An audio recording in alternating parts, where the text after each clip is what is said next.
Hi guys, Marvin Favis here at kumita tayo ng 600,000 pesos in less than 5 minutes. Now, bukod sa ituturo ko sa inyo ngayon kung paano ko siya nagawa, okay, ang matindi dito, syempre nanalo tayo, mag-give back tayo sa inyo at mamimigay tayo ng pang-trading nyo. So for example, na gusto nyo subukan tong ginagawa ko, sagot ko na rin ako magbibigay sa inyo nung pampuhunan dito. No? So start lang tayo sa 1,000 pesos. Mamimili ako sa inyo kung sino yung mga mabibigyan natin. Pero ikwento ko lang ng napakabilis kung paano ko siya ginawa ngayon. So ganito siya guys. So naglagay ako dito guys ng $20,000 kasi ginagawa ko naman na matagal na.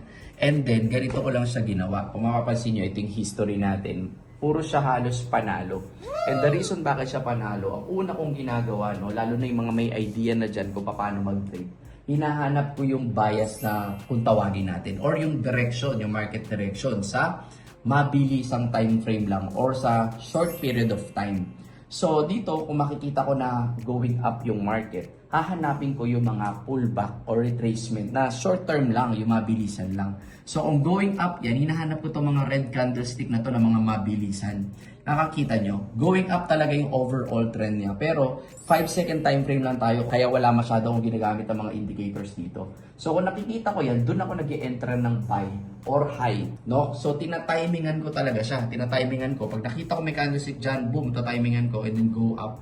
Ganun lang siya kasimpleng ginagawa. Okay? So number 1, laging tatandaan, hanapin nyo muna yung overall trend. 5-second time frame lang to. And of course, yung mga pullback or yung mga short-term na buwelo kung tawagin, doon ako nag-enter ng trade sa short-term na time frame lang. So marami pa akong ituturo sa inyong strategies sa mga susunod na video natin. Pero so ngayon, mag-focus muna tayo sa pamimigay ng 1,000. Kung gusto mo talaga na magkaroon ng 1,000 na pan-trade for this at matry mo siya, na libre ko, ako bahala sa'yo. Sagot ko na yung puhunan mo. Mag-register ka lang sa link sa description.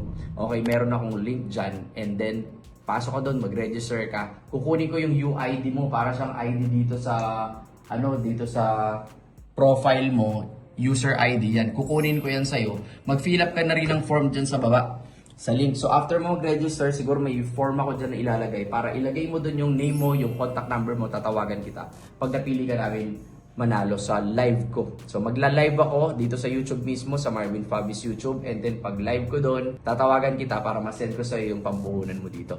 So yan, yung link at saka yung form. Yung dalawa lang, ganun lang kasimple guys. Tapos tuturuan ko rin kayo sa mga susunod na video kung ano pa talaga yung additional strategy ko kung paano ko nagagawa yung ganung kabilis. Yun lang, kita-kita tayo. God bless.